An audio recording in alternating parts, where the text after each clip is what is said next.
কিরে রমেশ, এই মহিষটা তুই আবার কোথায় পেলি? এর গায়ে তো দেখছি কোনো মাংস নেই। শ্বশুর বাড়ি থেকে যৌতুক নিলি নাকি? হ্যাঁ, মহিষটা রমেশের মতো একই অবস্থা। রমেশের শরীরে কোনো মাংস নেই, মহিষটারও একই। তোমরা শুধু শুধু এত বাজে কথা বলতে পারো, সেই জন্যই তো তোমাদের আমার সহ্য হয় না। আগে আমাকে প্রশ্ন করবে, ব্যাপারটা জানবে, তারপর আমার সাথে কথা বলবে। তার আগে ফাও কথা বলছো কেন শুধু শুধু? কি রে লালটু, রমেশ দেখি আমাদের উপর রেগে যাচ্ছে। আমাদের উপর রেগে না গিয়ে মহিষটা কোথায় পেলে সেটা বলো। নদীর ওপাশটায় জঙ্গলের কাছে কাদার মধ্যে আটকে ছিল মহিষটা। আমি দেখে ওকে সেখান থেকে নিয়ে এলাম। মনে হচ্ছে বন্য মহিষ, বেচারা অনেক দিন যাবত হয়তো কাদার মধ্যে আটকে ছিল, সেই জন্য এমন অবস্থা হয়েছে। তাই ভাবছি বাড়ি নিয়ে যাব। বাড়ি গিয়ে কি করবি? কি এটা মনে হচ্ছে এমনিতেই তো মরে যাবে। ওর খারাপ অবস্থা দেখে আমার ভালো লাগেনি, সেই জন্য বাড়িতে নিয়ে যাচ্ছি, একটু যত্ন করব, দেখি কি অবস্থা হয়। এই মহিষ দিয়ে রমেশ একদিন বড় লোক হয়ে যাবে, সেই আশায় নিয়ে যাচ্ছি। তোমাদের সাথে কথা বলে আমার উচিত নয়, যত সব উল্টো পাল্টা লক্ষ্য থাকা। চল তো। তুমি সাথে একে আবার নিয়ে আসলে? কোত্থেকে পেলে এটা? বাড়িতে নিয়ে এসেছো কেন? এই অবস্থা দেখে মনে হচ্ছে এখনই মারা যাবে। আমি নদীর ধার দিয়ে বাড়িতে ফিরছিলাম, তখন দেখি নদীর কাদার মধ্যে আটকে গিয়েছে মহিষটা। দেখে আমার মহিষটার জন্য বড়ই মায়া হলো। নিশ্চয়ই ও অনেকদিন ধরে আটকা পড়ে আছে, সেই জন্য ওর শরীরের এমন অবস্থা। এই জন্য ওকে আমি বাড়িতে নিয়ে এসেছি। যত্ন করলে নিশ্চয়ই মহিষটা ভালো হবে একদিন। তুমি এ বাড়িতে নিজেই খাবার পাও না, আবার একটা মহিষ নিয়ে এসেছো খাবার দেওয়ার জন্য? খাবার কোত্থেকে আসবে শুনি? কাজ করে না, কিছু করে না, সারাদিন বসে বসে থাকে। তার উপরে আবার একটা মহিষ নিয়ে এসেছে। এখন এই মহিষটা বাড়ি থেকে বের করে দাও বলছি। তুমি সব সময় আমার সাথে এমন চেঁচামেচি করো কেন? আর এই মহিষটা নিয়ে তোমার কোনো ভাবতে হবে না। আমি জমি থেকে ঘাস কেটে এনে ওকে খাওয়াবো। তোমার বাড়তি কোনো পয়সা দিয়ে ওর জন্য খাবার কিনে আনতে হবে না। তোমার সাথে ইচ্ছে করে কি আর আমি চেঁচামেচি করি?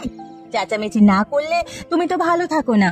আজকে আরেকটা আপদ নিয়ে এসেছো, কোনো কাজ কাম করো না, আবার বলো জমি থেকে ঘাস কেটে খাওয়াবে।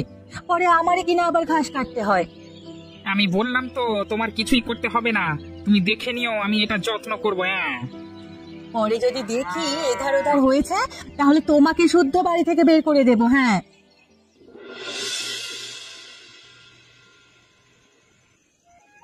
তোমার সেই মহিষটা দেখতে আগের চেয়ে ভালোই মোটা তাজা হয়েছে, দেখতেও ভালো লাগছে। আমি তো আগেই তোমাকে বলেছিলাম এটার যদি যত্ন করি তাহলে ভালোই হবে। তুমি তখন আমার কোনো কথাই শুনছিলে না। আমি সহ মহিষটাকে তাড়িয়ে দিতে চাচ্ছিলে, তারপর কত চেঁচামেচি।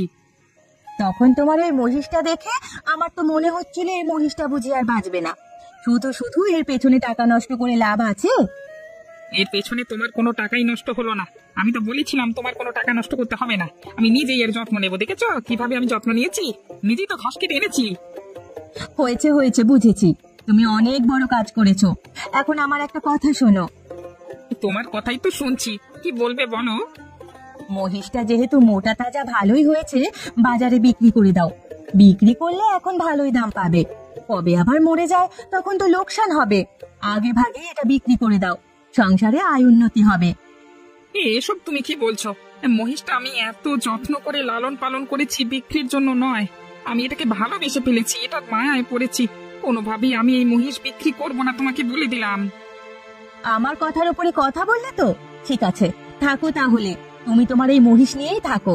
আমি আর কোনো ধরনের কথাই তোমার সাথে বলবো না। কাজে কামে কিছু নেই, শুধু বড় বড় কথা। এমনিতেই গরমের দিন, তার উপরে নদীর পানি শুকিয়ে গেছে। এইটুকু পানি ছিল তুই আর আমি তো ফসলের জমিতে ব্যবহার করে ফেলেছি। গ্রামের মানুষজন বিশাল বড় বিপদে পড়বে, বুঝলি? আমরা তো চাই গ্রামের মানুষ বিপদে পড়ুক। হ্যাঁ, তুই একদম ঠিক কথাই বলেছিস লেলটা। আরে গ্রামের লোকজন আমাদের হাতে পায়ে ধরতে আসবে, আর তা আমরা দেখে মজা নেব। কে পানি পেলো আর কে না পেলো তা নিয়ে আমাদের কোনো মাথা ব্যথা নেই। আমরা আমাদের পানির যথেষ্ট যোগান রেখেছি, নদী থেকে পানি নিয়ে সমস্ত পুকুর ভরে রেখেছি, সেখান থেকে এক বালতি পানিও নিতে দেব না। আমাদের সাথে বাড়াবাড়ি করবার মতো এই গ্রামে কোনো লোক নেই। তারা ভালোভাবেই জানে আমাদের সাথে বাড়াবাড়ি করলে তাদের অবস্থা আমরা কি করব। আরে আমরা যদি সমস্ত পানি অপচয় করে ফেলি, পুরো ফসলে মাছে ছড়িয়ে দিই, তাও তো কিছু বলতে পারবে না। আর লোকের অশান্তি দেখে আমার ভালোই লাগে। মানুষ এসে দেখবি পায়ের কাছে পড়ে আছে। আরে আমার তো সেটাই ভালো লাগে। এই গত বছর জল নিয়ে অনেকেই আমাদের সাথে ঝামেলা করেছে, এবার আর কারো সাহস নেই আমাদের সাথে ঝামেলা করবার। আর আগেই সমস্ত পানি আমরা ব্যবহার করে ফেলেছি। গরমের দিনে এমনিতেও নদীর পানি শুকিয়ে যায়, তার উপর সব জল তো তুলিয়ে ফেলেছি, কদিন পর আর কোনো জল পাওয়া যাবে না। ইরে লালটু, ও ভোলানাথ, তোদের কি অবস্থা? গ্রামে এসব তোরা দুজন মিলে কি শুরু করেছিস বলতো? দেখতে পাচ্ছিস এমনিতে গরম, তার উপরে তোরা যদি নদীর সব পানি শুকিয়ে ফেলিস তাহলে হবে কি করে বল? নদীতে এমনি পানি নেই, সব পানি শুকিয়ে গেছে। যেটুকু পানি ছিল তা গ্রামবাসী কাজে লাগাতো, সেখান থেকেও তোরা বিশাল পরিমাণের পানি তুলে নিচ্ছিস। এটা কিন্তু মোটেও ভালো হচ্ছে না, গায়ের জোর কিন্তু চিরদিন থাকে না। আমাদের ফসলের জমিতে পানি লেগেছে, সেই জন্য আমরা পানি তুলেছি। আরে আমরা তো পানির কিছুই করিনি। এখন আমাদের ফসল ফলাতে তো হবে রে বাবা, ফসল ফলাতে তো অবশ্যই জলের প্রয়োজন। এখন কি সেই পানি আমরা তুলবো না নাকি? আর গ্রামের নদীর পানি কি কারো বাপ দাদার নাকি? হ্যাঁ, যার যখন লাগবে সে তুলে নেবে। আমাদের কি সমস্যা? আমাদের লেগেছে, আমরা তুলে নিয়েছি। কি বলিস লালটু? ভোলানাথ তো ঠিক কথাই বলেছে। গ্রামবাসীর সবার পানির প্রয়োজন, আর গরমের দিনে এমন ফসল ফলাচ্ছিস কেন? যাতে পানি দরকার। ও, এখন বুঝি ফসল কোনটা ফলাবো কোনটা ফলাবো না তাও গ্রামের মানুষ বলে দেবে নাকি? গ্রামে আমরা সবাই একসাথে বসবাস করি, সবার সুবিধে অসুবিধা তো সবার খেয়াল রাখতে হবে। নিজের একার ফায়দার জন্য যা ইচ্ছা তা তো করা যাবে না। তুমি এত কথা বলো না আমাদের সাথে। বুড়ো হয়েছ, দুদিন বাঁচবে, তারপর মরে যাবে। আর পানি নিয়ে তোমার এত কিসের কথা? গ্রামের অন্য কোনো মানুষ তো আসছে না, তুমি এসেছো শুধু শুধু এখানে ঝামেলা করতে। যাও তো বলি, এখান থেকে চলে যাও, তোমার সাথে কথা বলতেই চাচ্ছি না। তোরা একদিনে সব কিছুর ফল পাবি, মনে রাখিস।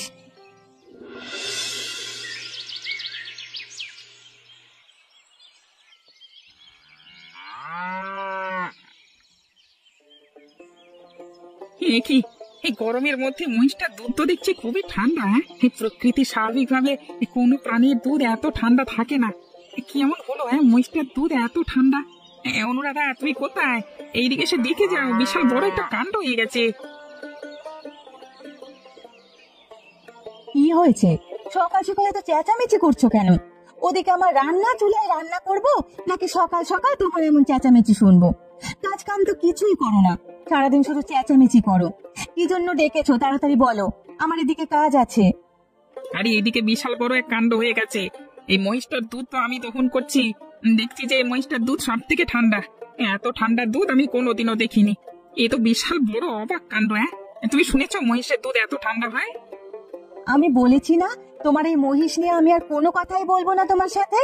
তোমার এই মহিষের দুধ ঠান্ডা হোক নাকি গরম হোক সেটা আমার জানবার বিষয় নয়।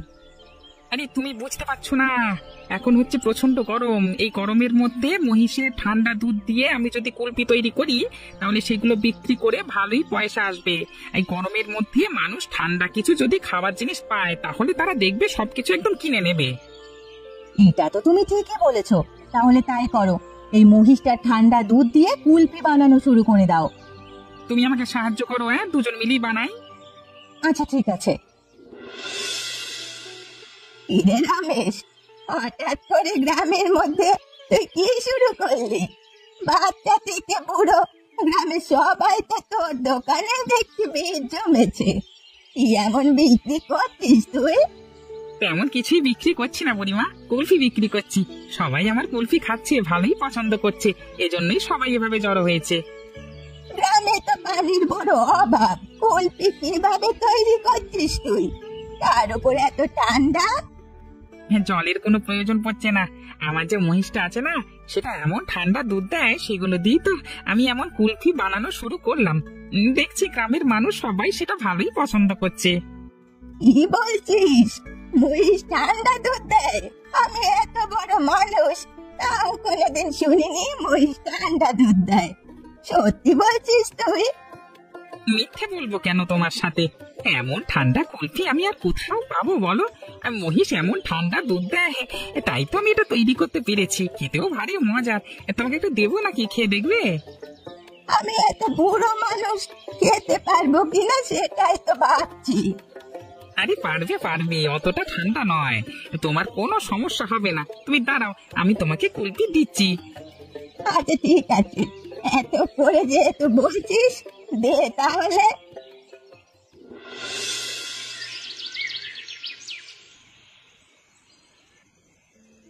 কি রে লালটু, হঠাৎ করে তুই আমার বাড়িতে?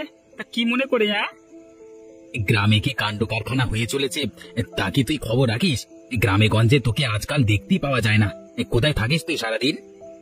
কদিন ধরে একটু ব্যস্ত আছি, বাড়িতে অনেক কাজ আছে, সেগুলো তো করতে হবে। সারাদিন বাইরে ঘুরলে কি হয় নাকি? কি হয়েছে গ্রামে সে খবর তুই বল না। তুই আর আমি মিলে ওই দিন দেখলাম না, রমেশ একটা রোগা পাতলা মহিষ নিয়ে যাচ্ছে, সেটা নিয়ে কত হাসি ঠাট্টা করলাম। সেই মহিষটা এখন অনেক তাগড়া হয়ে গেছে। সেই মহিষটা নাকি ঠান্ডা দুধ দেয়, সেই দুধ দিয়ে রমেশ এখন কুলফি বানাচ্ছে, পুরো গ্রামে বিক্রি করছে। ওর কুলফি মানুষজন কিনে কিনে খাচ্ছে, বিশাল বড় ব্যবসা দাঁড়িয়ে গেছে ওর। এসব তুই কি বলছিস? কি, সেই মহিষটা তো মরে যাওয়ার কথা, সেটা আবার ঠান্ডা দুধ দিচ্ছে? ঠান্ডার দুধ তো আবার মহিষ দেওয়ার কথা না, এটা তো আমি শুনিনি। ওসব আমি কিছু জানি না, তবে যে ঠান্ডা দুধ দিচ্ছে এবং কুলফি বিক্রি করছে, তা মানে গ্রাম গ্রাম জুড়ে দিন দিন বিখ্যাত হয়ে যাচ্ছে। এরকম করে তো চলতে দেওয়া যায় না। আরে না না, এইভাবে কিভাবে চলতে দেওয়া যায়? আমি সব সময় এখানে রাজ করি, সেখানে ওই মহিষের ব্যবসা। এই রমেশ যদি গ্রামে দিন দিন ব্যবসা করে ভালো আয় করে, তারপর দেখা যাবে পুরো গ্রাম ওর কথায় চলবে, তখন আমাদের কেউ শুনবে না। রাতে এবারে ওখানে যাবো, ঠিক আছে? আর ওই মহিষটার ক্ষতি করে দিতে হবে আমাদের। আচ্ছা ঠিক আছে, রাতে তুই চলে আসিস, দুজনে মিলে মোষটার ক্ষতি করে দিয়ে চলে আসবো। আচ্ছা ঠিক আছে। এই কোন রকম শব্দ করা যাবে না। রমেশ কিছুটা বলদ হলেও ওর বউ কিন্তু অনেক চালাক, লোভীও আছে মালটা। যদি আমাদের একবার ধরে ফেলে তাহলে কিন্তু আমাদের আর আস্ত রাখবে না। 3টে মহিষের জরিমানা নিয়ে তারপর ছাড়বে। এটা তুমি ঠিক কথাই বলেছ। রমেশ যতটা বলদ, ওর বউ ততটাই চালাক। এত চালাক মেয়ে হয়ে কিভাবে ওর সংসার করছে কে জানে। কে কিভাবে সংসার করছে তা আমাদের জানবার দরকার নেই। আমরা যে কাজটা এখানে করতে এসেছি সেটা ঠিকঠাক ভাবে করতে পারলেই হলো। গ্রামবাসীর কিন্তু আমাদের উপরে এমনিতেই ক্ষোভ আছে। হাতে নাতে যদি আমাদের রাতের বেলা এখানে ধরে ফেলে, সে যে পরিমাণ গণধোলাই দেবে সবাই মিলে, তাতে মনে হয় তুই আর আমি বাঁচবো না। একটা কাজ করতে এসেছি, তুমি এসব উল্টো পাল্টা কথা বলা শুরু করে দিলে। আরে আগে তো কাজটা ঠিকঠাক মতো করতে দাও। আরে এই যে সামনে গোয়ালঘরটা দেখা যাচ্ছে, চলো চলো চলো। এই যে বড়িগুলো আনতে বলেছিলাম, বড়িগুলো এনেছিস তো? সে নিয়ে তোমাকে ভাবতে হবে না, এসব কিছু আমি নিয়ে এসেছি। খাবারের সাথে মিশিয়ে খাওয়াবি, যেন মহিষটা অসুস্থ হয়ে পড়ে আর কখনো যেন দুধ না দেয়। হ্যাঁ, তবে আবার বেশি মেশাস না, বোবা প্রাণী মারা ঠিক হবে না। সেটা নিয়ে তোমাকে ভাবতে হবে না। ওই যে দেখা যাচ্ছে মহিষটা দাঁড়িয়ে আছে, তুমি এখানে পাহারা দাও, বাকি কাজ আমি সেরে আসছি।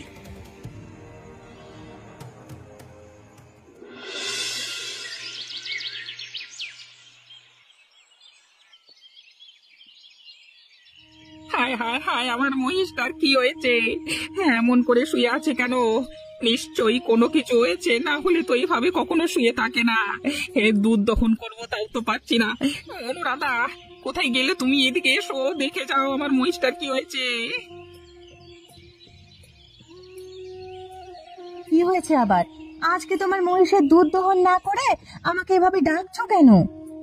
আমার মহিষটার যেন কি হয়েছে, কোনোভাবেই দুধ দহন করা যাচ্ছে না। ওর শরীরটা অসুস্থ, কিভাবে শুয়ে আছে, কোনোভাবেই দাঁড়াচ্ছে না। দেখো, প্রতিদিন আমি দুধ দহন করতে আসলে ও নিজে থেকে আমাকে সাহায্য করে। আজকে সেরকম কিছুই তো দেখতে পাচ্ছি না। উঠে যে একটু দাঁড়াবে তাও তো পারছে না। অসুস্থ হয়ে গেল নাকি? যা গরম পড়েছে তাতে হয়তো অসুস্থ হতে পারে। পড়তে বিক্রি করে মাত্র কিছু পয়সা লাভ হচ্ছে, এর মধ্যে এটা আবার হলো। আমি যা ভেবেছি ঠিক তাই হয়েছে। এখানে এসে দেখলাম। তুমি আবার কি ভেবেছো? কি হয়েছে? কি কি এসে দেখলে? কিছুই তো বুঝতে পারছি না তোমার কথা বুড়িমা। গতকাল রাতে আমি আমার মেয়ের বাড়ি থেকে ফিরছি, তখন গভীর রাত। তোদের বাড়ি থেকে ভোলানাথ আর লালটুকে বেরিয়ে যেতে দেখেছি। নিশ্চয়ই হয়তো ওরা তোদের মহিষের কোনো ক্ষতি করেছে। ওরা এমনিতেই ভালো মানুষ না, আরো ভালো দেখতে পায় না, হিংসা করে সবাইকে। ও আচ্ছা, তাহলে এই ব্যাপার। ওদের তো আমি শায়েস্তা করেই ছাড়বো। ঠিক আছে, কালকে ওদের আমি মজা দেখাবো। আগে আজকে কবিরাজের থেকে কিছু বড়ি এনে মহিষটাকে খাইয়ে সুস্থ করি। যা যা, আগে তোর মহিষটাকে সুস্থ কর, তারপর ওদের ব্যাপারটা দেখা যাবে।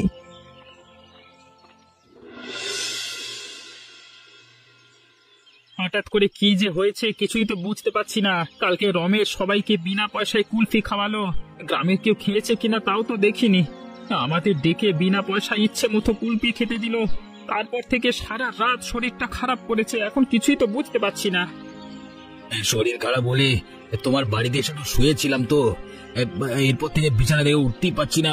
কুলপি খাওয়াতে হঠাৎ করে এমন হলো নাকি? কিরে, শুনলাম তোরা নাকি অসুস্থ, তাই তোদের দুজনকে একটু দেখতে আসলাম। আমরা যে অসুস্থ সেটা তোমাকে কে বললো? আমরা যে অসুস্থ সেটা তো কেউই জানে না। কেউ না জানলেও সেটা আমি ভালো করেই জানি। তোদের এই অসুস্থ হওয়ার কারণটাও আমি জানি। তোরা তো মনে হয় আর বাঁচবি না রে। রমেশ তোদের উচিত শিক্ষা দিয়েছে।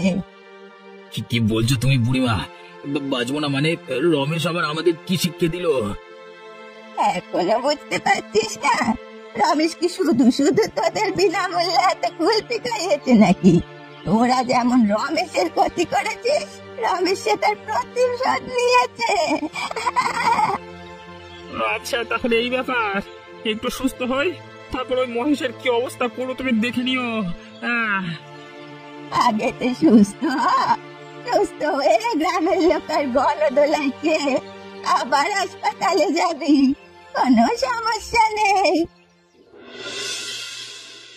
কত করে বলেছি তোমাকে, এই মহিষটা রেখে কোনো লাভ নেই। দুদিন পর পর মহিষটা শুধু অসুস্থ হয়ে পড়ে। এই বাড়ি থেকে ওকে বিদায় করো, না হলে কিন্তু আমি ওকে এবার মেরে ফেলবো। লালটু আর ভোলানাথ তো পারেনি, এবার সে কাজটা আমিই করে দেব।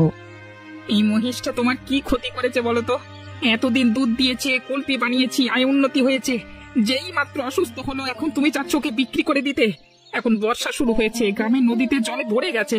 এতদিন গরমের মধ্যে ছিল, হঠাৎ করে আবহাওয়া পরিবর্তনের ফলে অসুস্থ হয়ে পড়েছে।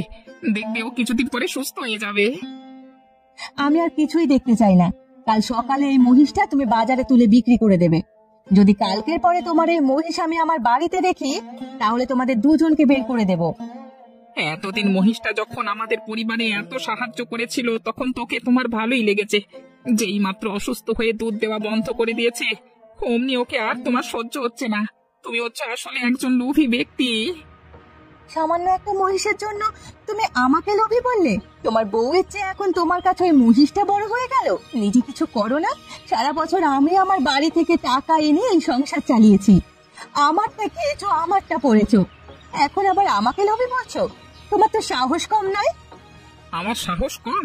আচ্ছা, এতদিন তোমাকে কিছু বলতে পারিনি এই জন্য তুমি এতবার বেড়ে গেছো? হ্যাঁ, এখন সাহস হয়েছে সেই জন্যই বলা শুরু করেছি। ওই মহিষ আমি যদি না মেরে ফেলি তাহলে আমার নামও অনুরাধা নয়। কি রে রমেশ, সাত সকালে মহিষ নিয়ে কোথায় যাচ্ছিস তুই? মাঠে যাচ্ছিস নাকি ঘাস খাওয়াতে? সচরাচর এত সকালে তো ঘাস খাওয়াতে নিয়ে যাস না। না বুড়িমা, আজকে আমার মহিষটাকে ঘাস খাওয়াতে নিয়ে যাচ্ছি না। ও, তাহলে এত ভোরবেলা তুই কোন দিকে যাচ্ছিস? কোথায় যাচ্ছিস সেদিকটা? আমি আমার এই শখের মহিষটা নিয়ে এই গ্রাম ছেড়ে আজীবনের জন্য চলে যাচ্ছি। অন্য কোথাও যদি আমার মহিষের আর আমার জায়গা হয় আমরা সেখানেই থাকবো। আমার মহিষটার উপর অনেকেরই খারাপ নজর। এতদিনে মহিষটা আমার বন্ধু হয়ে গেছে, ওকে আমি কোনোভাবেই হারাতে পারবো না।